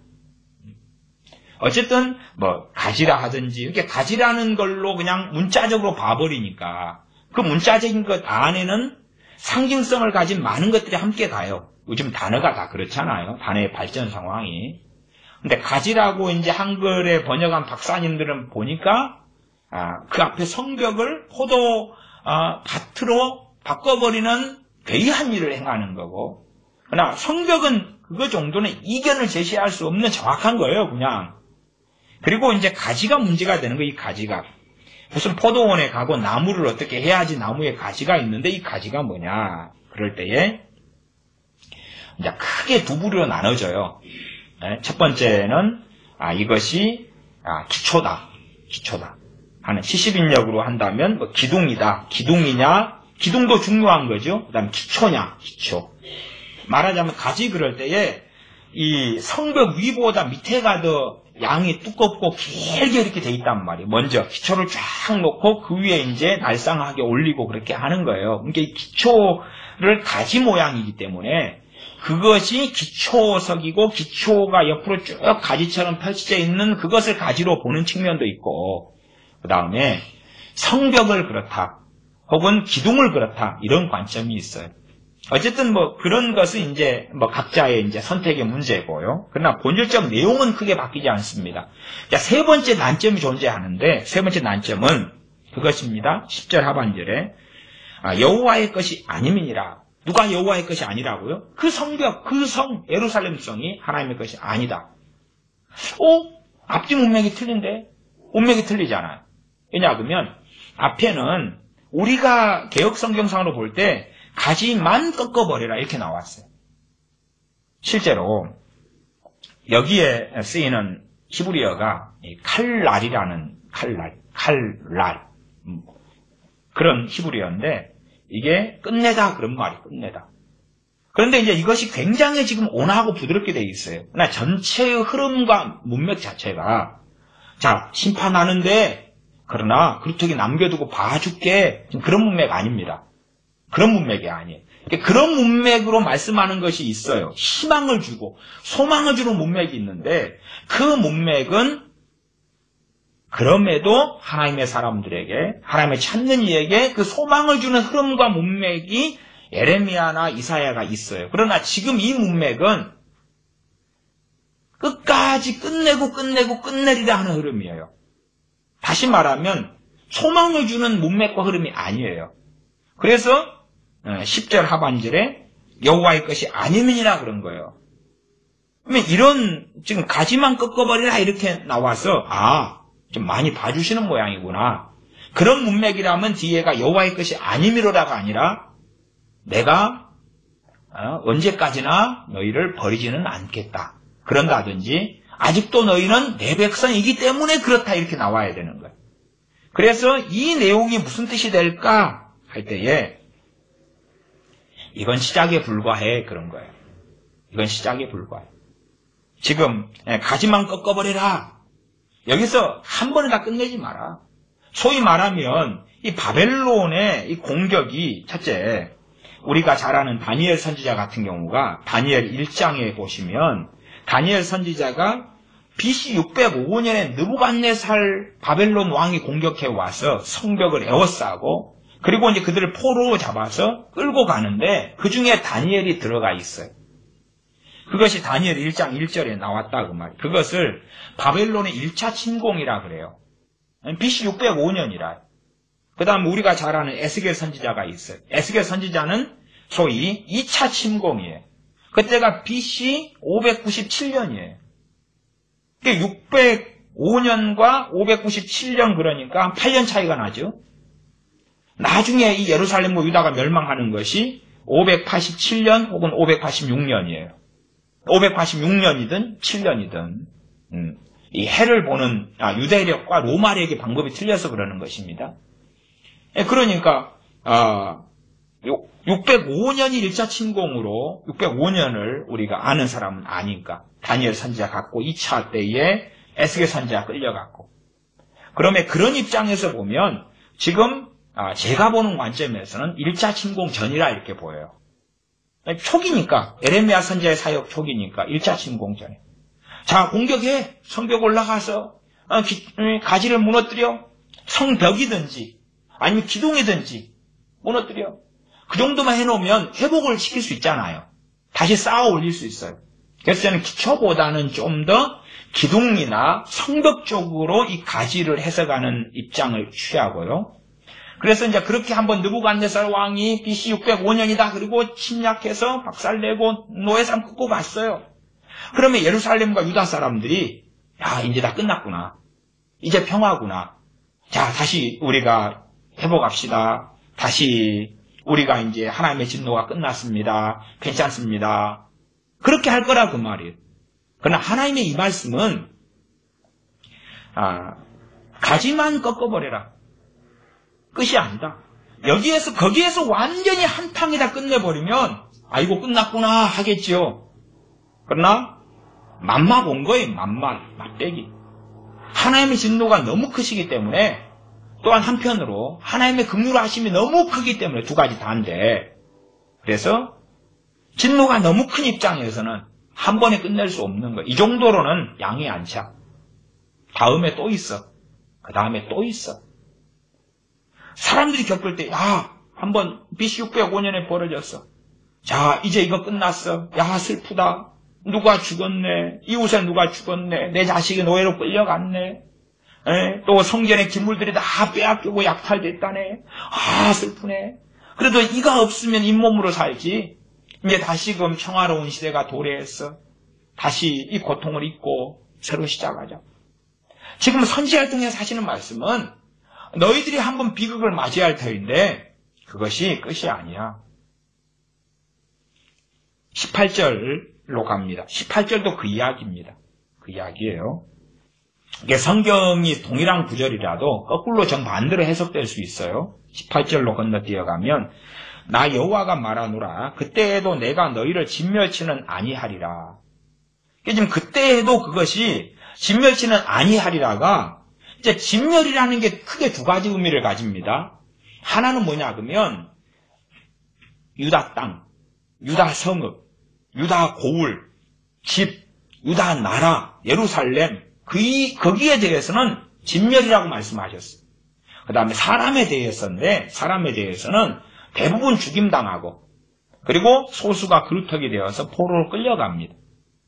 그런 면에서는 진멸은 아니죠. 그러나 지금 여기에서 사용한 진멸이라는 것은 예루살렘이나 나라 입장에서 진멸로 저는 봅니다. 그래서 나 여호와가 말하노라 18절 그때에도 내가 너희를 진멸치는 아니하리라. 다시 말하면 여기서 끝내는 게 아니야. 여기서 끝장내는 게 아니니까 채찍이 여전히 남아있어. 여전히 여기서 끝났다고 생각하지 말아라. 선지자를 통해서는 곧 북방민족이 오는데 그리고 너희가 이를 겪는데 그 민족에게 하나님께서 명령하셨어. 한 번에 다 끝내지 말라고. 한 번에 다 진멸하지 말라고. 그 다음에 이제 다시 와야 돼. 다시 와서 예루살렘을 치고 공격하고 유다를 치고 공격하고 죽여야 돼. 비극적인 측면은 그런 게 있겠지. 누구에게는 평안한 죽음이 있겠으나 한 번 공격하고 물러간 다음에 BC 605년과 BC 597년으로 하면 8년 차이니까 그 사이에 평안히 늙어 죽으신 분들, 병들어 죽은 분들은 좀 낫겠죠. 그러나 새로 태어난 새 생명은 비극 속에 태어나고 난 것이 되겠죠. 또 BC 597년 뒤에 있는 10년 좀 넘어서 벌어지는 BC 586년 7년에 있는 가장 참담한 예루살렘과 유다의 비극이 있다 그 말입니다. 그런 면에서 제가 10절 그 가지만 꺾어버려라 그것이 여호와의 것이 아님이니라. 아님이기 때문에 1차, 2차, 3차 계속 해버린다 그 말. 하나님의 것이면 한 번 하고 징계 주었어. 징계 상황 그 옛날에 벌어졌던 거예요. 그 앞에서부터 징계가 계속 있었는데 하나님의 것이기 때문에 징계를 받지 않고 결국은 얼굴을 반석보다 더 굳게 하여 돌아오기를 싫어했다는 것이 5장 3절이에요. 징계는 끝났어요. 그리고 하나님께 이혼장을 쓰고 하나님이 버려버렸어요. 그들은 내 것이 아니다 해버렸어요. 내 것이 아니기 때문에 긍휼 쪽보다 이 진노로 심판하시는데 한 번으로 끝내지 않겠다. 한 번으로 끝내지 않겠다.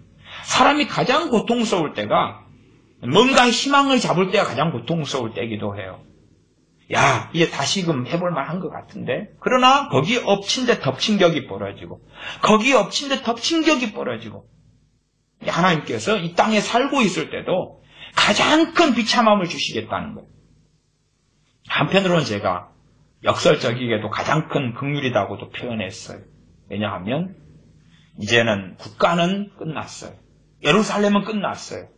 한 개인의 문제가 되겠죠. 한 개인, 한 명 한 명의 문제 속에서 그 비참함을 계속 보면서 거기에서 평안하게 죽어서 지옥에 떨어지는 것보다 그 참담함과 비참함을 경험하고 보면서 하나님께 돌아올 기회를 한 개인이 가질 수 있기 때문에 그렇다 그 말이에요. 한 개인이. 이제 민족의 이 남은 그루터기는 있으나 전반적으로 하나님의 무서운 진노가 일어날 터인데 그래서 민족적 단위로서 하나님께 돌이킴이나 유다나 예루살렘 단위로 하나님께 돌이킴은 없다 그 말이에요.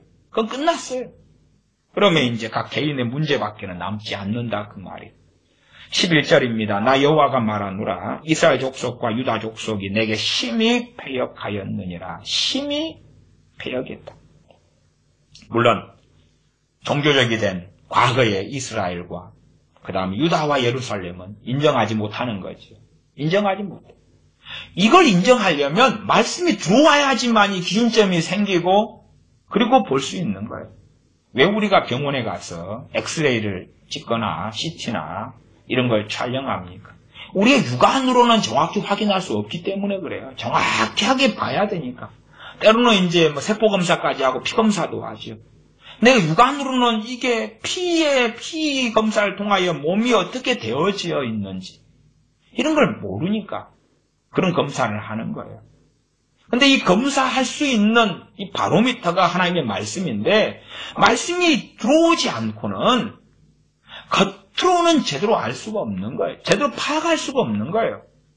하나님께서는 이 족속들이 내게 심히 패역하였다고 말씀하시는데도 불구하고 방백들이나 또 귀인들이나 소위 서민들이나 하나님의 백성들은 그렇게 생각하지 않았다. 12절입니다.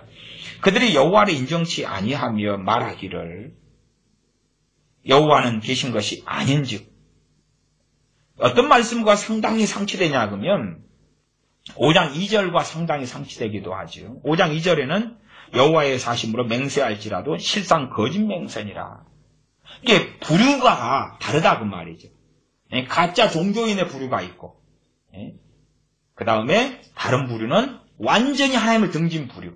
그러니까 올 예루살렘에 사는 사람 100%가 이렇게 하나로 한다 그것이 아니라 이런 인간들이 있고 저런 인간들이 있고 그런 의미로 이해하시면 좋겠습니다. 그들이 여호와를 인정치 않는다. 여호와를 인정치 않는다. 하나님 인정치 않는다. 그것은 그들 전부 다가. 그 다음에 그들 가운데 이제 인정치 않는 방식이 다른데 A라는 부류의 사람들은 말하기를 여호와는 계신 것이 아니다. 계신 것은 아니다. 여기서 계신 것이 아니라 그럴 때 저는 존재 자체의 부정보다도 존재 자체의 부정이면 정교 일치의 사회고 신정국가인데 돌에 맞아 죽을 수도 있을 거 아니에요? 유다에서. 계신 것이 아니다 그 말은 하나님이 우리를 보고 계신 것이 아니다.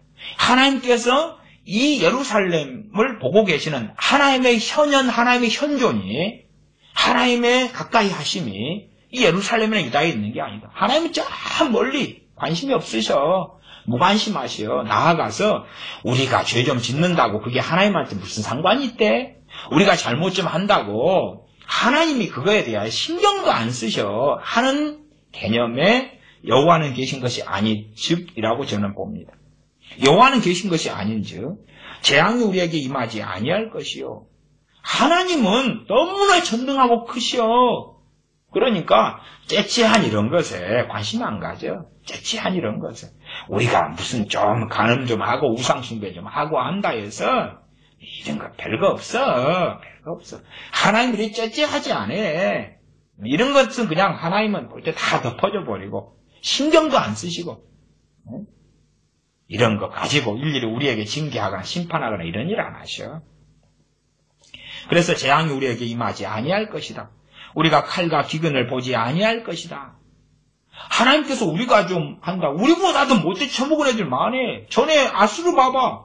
그러니까 우리가 애굽을 의지하려고 애굽을 연인 삼아서 애굽에 갔더니 얘들은 뭐 바로라는 사람을 갖다가 신으로 섬기지 않나 태양신이다 그러고 태양신의 아들이다 그러고 별 종교들을 다 봤는데 또 우리 찾으러왔던 이제 아수르 있잖아. 이제 아수르 애들 또 바벨론 애들 별 이상한 애들 많잖아. 근데 야 우리 정도면 양반이지. 우리가 이런 섞어가지고 혼합 종교로 한다 그래도 때마다 안식일마다 가서 제사도 지내주고 우리 제사장도 열심히 제사 지내라고 엊그저께도 제사 지내다가 재물 주다가 허리를 삐걱 하셨다 그러더만.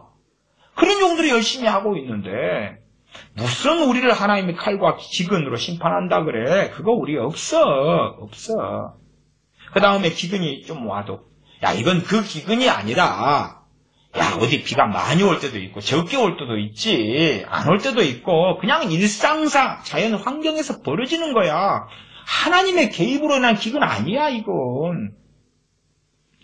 13절 선지자들은 바람이라 그 말은 바람은 왔다 가잖아요. 과거에 김범룡인가 이범룡인가 그랬나요? 바람 왔다가 가는 바람이라 그 말은 말뿐이라 그 말이. 입에서 말을 하면 스뉴마 바람이 불잖아요. 입에서 바람 그냥 헛개비다 그 말이에요. 말밖에 없다. 바람이다. 말뿐이다. 헛바람이다. 저들이 입에서 나오는 건 그냥 바람 내뿜는 것에 불과해. 또 바람이 왔다가 슉 가는데 앞에 왔던 바람이 뭔지 알아? 살랑살랑 바람 갔는데 그것이 선지자들이 하는 말이야. 여기서 말하는 선지자들은 자기들이 믿고 따른 선지자가 아니라 하나님께서 정말로 칼과 기근으로 심판하신다고 말하는 선지자들을 이야기하는 것입니다. 그들은 바람이라 말씀이 그들의 속에 있지 아니한즉 그같이 그들이 당하리라. 그같이 그들이 당한다 그 말은 선지자들 칼과 기근을 본다라고 했던 선지자들 니놈들한테 칼과 기근이 임할 거야. 너희들이 당할 거야. 너희들이 왜? 너희가 진짜가 아니니까. 너희들이 하나님이 보낸 자들이 아니니까. 그래서 너희들 속에 그들 속에 말씀이 있는 것이 아니요. 너희들이 참된 하나님의 말씀에 거한 선지자들이었다면 칼과 기근이 아니라 축복과 평화와 은혜를 선포했어야 돼. 근데 아니니까 너희들이 가짜들이니까 말씀이 너희 속에 없는 소위 잡종들이니까 너희들이 우리에게 하는 것은 위협이요 협박이요 마귀적인 것이요. 그렇기 때문에 너희들은 하나님의 저주와 심판을 받아서 너희들에게 칼과 기근이 임할 거야. 너희가 당할 것이야. 그들이 당하리라 하느니라. 14절 그러므로 만군의 하나님 여호와가 이같이 말하노라. 하나님께서 지금 이 백성이 진짜 선지자 예레미야 선지자 등에게 하시는 말씀을 듣고 계시는 거예요. 그들의 일거수일투족을 듣고 감찰하고 계시는 거예요. 숨길 수 없는 거예요. 그러나 자기들은 야 우리가 뭐 어젯밤에 침대에서 누워서 했던 말을 우리가 생활하며 지나면서 했던 말을 뭐 하나님의 관심이 있어? 지금 이 시대도 사실은 대부분의 크리스천들이 그런 시대입니다. 그런 시대. 야 내가 어제 친구들하고 했던 이상한 말에 대해서 하나님께서 뭐 듣고 계신데? 나도 까먹는데 하나님이 이 지구상의 인구가 77억 명이 넘는데 이걸 다 듣고 계셔? 에이 하나님 중요하고 급한 일만 해. 째째하게 하나님께서 내가 친구하고 전화 통화하고 카톡하고 마음속으로 혼자 생각하고 마음속으로 상상하고 그걸 하나님이 뭐 본대. 정말 이 크리스천들은 그렇게 생각을 많이 합니다. 에이 내가 살아왔던 것 뭐 그런 것은 내가 심판자 앞에서나 심판하실 테니까 내가 살아있을 때 그냥 잘못했어요. 내 평생 알고 모르고 지은 죄 다 용서해 주세요. 하면 다 끝나는 거야. 다 끝나. 한 번에 나는 다 회개해버릴 수 있어. 죄 목록 쫙 리스트 써가지고 교만했어요, 간음했어요, 음란했어요, 거짓말했어요, 미워했어요, 용서하지 않았어요, 욕심부렸어요, 탐욕부렸어요, 쩍쩍쩍 회개합니다. 아멘. 용서해 주셔서 감사해요. 나 그런 거 너무 쉬워. 그러니까 이것저것 그냥 시비 걸지 말세. 그냥 되는 대로 살다가 한번 쫙 회개기도 하고. 그리고 사실은 얼마나 악독한 놈들 많은지 알아? 이번에 연쇄살인범 발견됐더만 이번에 어느 나라든가 미국인가 어디에선가 아버지가 요리사인데 요리사 냉동실에 보니까 여대생 시체가 나왔다고 그래요. 진짜 이제 아들이 딱 보다가 냉동 큰 창고, 식당 창고에 이렇게 보니까 시체가 나온 거예요. 여대생 시체가. 아버지가 무슨 일 해가지고 죽여서 해놓은 거예요. 이 어제 뉴스인가 그러더라고요. 그러니까 봐봐라 얼마나 악독한 일이 많이 벌어지냐. 인신매매, 대형 사기. 내가 1,000만 원인도 사기친 건 아무것도 아니지. 저기는 보니까 단위 자체가 몇십억, 몇백억이더만. 하나님은 정말 중대한 일이 너무 많으셔. 정말 어리석은 사람들입니다. 그래서 하나님께서 14절에 그러므로 만군의 하나님 여호와가 이같이 말하노라. 그들이 이 말을 하였으니 볼지어다.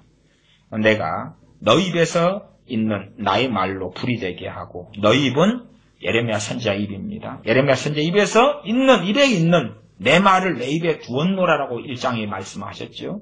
그 입에 있는 나의 말, 하나님의 말, 예레미야 선지자의 말이 아니라 하나님께서 예레미야 선지자 입에 담아놓은 그 말이 불이 되게 하겠다. 그리고 이 백성으로 나무가 되게 하리니 그 불이 그들을 사르리라.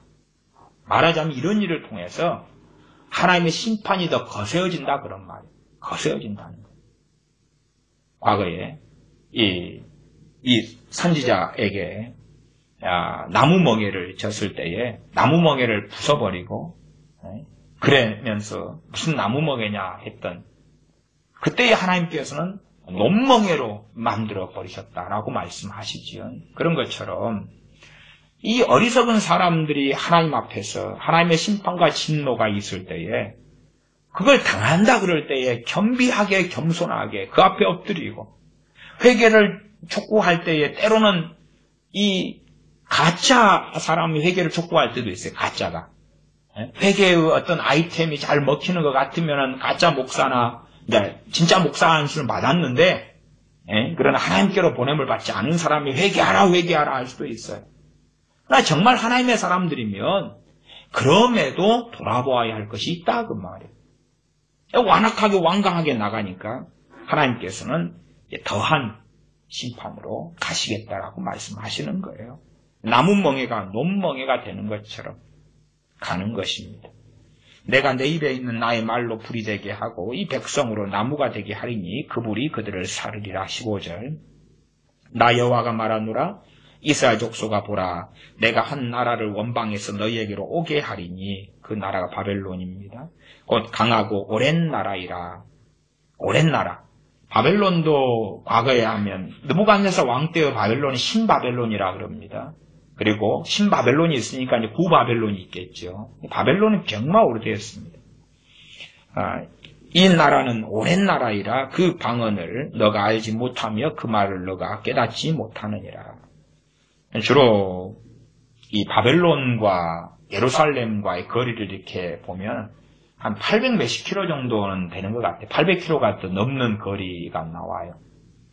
한국 같은 경우도 뭐 서울하고 저기 남쪽 끝에 하고 해남이나 이런 땅끝이나 이런 데하고 거리가 한 400m는 안 되겠죠? 뭐 이렇게. 근데 800m 넘으면 이제 그런 거리. 팔레스틴은 생각으로 우리가 생각하는 것보다는 작습니다.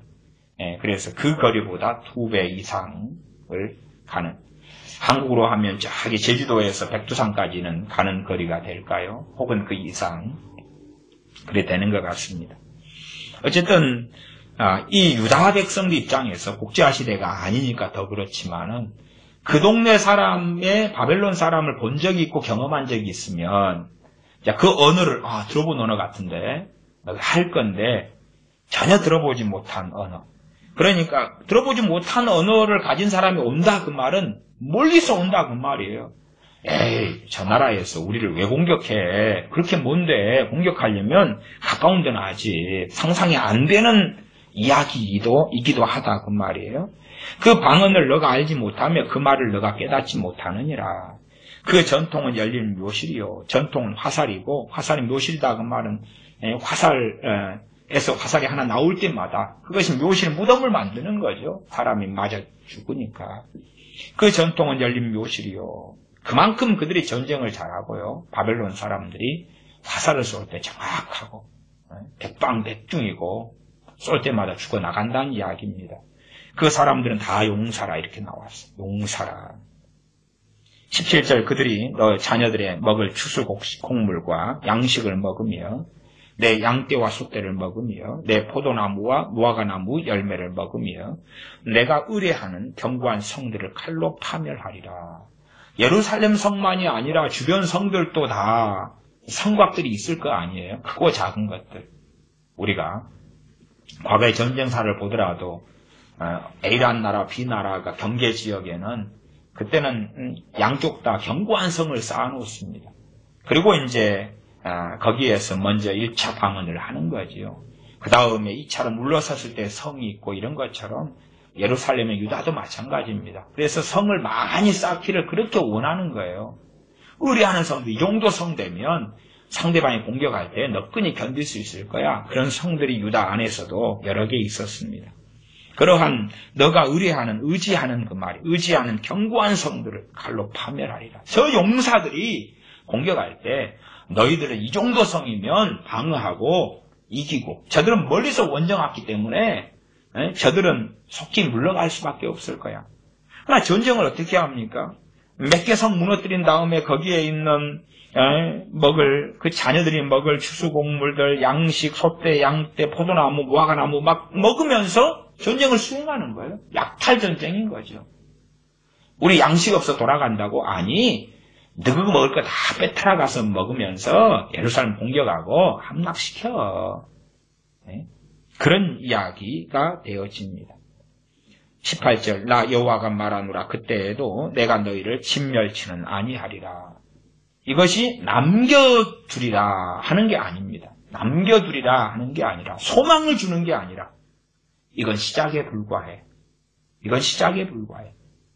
곧 몇 년 뒤에 BC 605년이다. 바벨 느부갓네살이 침략에 왔을 때 그때에 정말로 우리 인생 가운데 한 번도 당하지 못한 끔찍한 일을 당했네. 세상이나 이런 일이 다 있다니. 그리고 이제 그 일이 지난 다음에 살아남은 사람들 생각할 거 아니에요. 선지활동에 하시는 말씀은 야, 그건 맛배기인데 시작에 불과한데 한 번에 다 진멸하고 끝내는 게 아닌데 진멸로 끝나는데 한 번에 끝내는 게 아니거든. 그렇게 겪어서 야 평생에 이런 끔찍한 일을 다 당하다니 내 살아생전에 이런 비극적인 일을 당하다니 그 다음에는 더 비극적인 일을 당할 거야. 그리고 살아남았잖아. 더 비극적인 일을 당할 거야. 마치 대환란과 같은 것입니다. 대환란 첫째, 둘째, 셋째, 넷째, 다섯, 여섯, 일곱째인이 떼어지고 일곱째인이 떼어진 다음에 첫 나팔, 둘째 나팔, 셋째, 넷째, 다섯, 여섯, 일곱째 나팔 점점점 수위가 더해가는 것입니다. 일곱째 나팔이 부러지면서 일곱 대접의 재앙이 쏟아지기 시작합니다. 첫째, 둘째, 셋째, 넷째, 다섯, 여섯, 일곱 점점 심해지는 것처럼 그 맛배기예요. 그렇기 때문에 하나님의 진노는 정말 무섭습니다. 여기에서 쉽게 내가 너희를 진멸치는 아니하리라. 이에 대한 해석이요. 대부분의 주석가들이 해석을 그루터기 남겨둔다 그렇게 해석합니다. 아니요. 그 해석 아닙니다. 그 해석 아니에요. 주로 이제 제가 해석하는 그루터기 남겨둔다 하는 것은 대부분의 주석까지 다 역사적으로 그렇고요. 그 다음에 이제 진멸치는 아니하리라 이것을 제가 지금 설명하는 해석대로 하는 분은 거의 종교개혁자 존 칼빈 정도만 그렇게 합니다. 그리고 나머지는 그루터기 남겨둔다, 희망이 있다, 그럼에도 희망이 있다, 그럼에도 소망이 있다 이렇게 해석하는 거예요. 그게 아니고요. 그게 아니고 여러분이 문맥을 잘 살펴보시면 돼요. 그 다음 구절부터 살펴보시고 그럴 때 그게 아니라 앞으로 더한 것이 온다. 앞으로 더한 것이 온다. 하나님께서 지금 강력한 하나님의 진노와 예루살렘과 유다가 하나님을 떠남을 말씀하고 있는데 유화책을 써가지고 말을 약하게 하고 부드럽게 바꿔버리고 야 내가 너희한테 아주 진노한다. 그러나 그래도 내가 좀 봐주는 건 있어. 그렇게 말씀이 되어져 있는 것이 아닙니다. 기도하겠습니다. 아버지 하나님, 우리가 공의와 진리를 따라 살지 아니한 사람들입니다. 우리가 세상을 사랑하며 주님 앞에 굴복지 아니하며 주님의 의를 따라 살지 아니한 사람들입니다. 우리가 온갖 음행과 음란을 행하며 세상을 사랑하며 하나님을 의지하거나 의뢰하지 아니하고 사람을 의지하며 내 힘과 지혜를 의지하며 우리 자신으로 인하여 자랑하는 어리석은 사람들입니다. 그러므로 하나님께서 우리의 어리석음 가운데 우리를 징계하실 때에 깨닫지 못하는 짐승이 되지 아니하고 하나님께서 우리를 사랑하셔서 징계하실 때에 깨닫고 알아서 돌이키는 사람들이 되게 하여 주시옵소서. 하나님의 진노가 무섭사온즉 하나님을 경외하며 사랑하는 것을 하나님의 진노 전에 배우는 우리가 되게 하여 주시옵소서. 우리 주 예수님의 이름으로 기도하옵나이다. 아멘.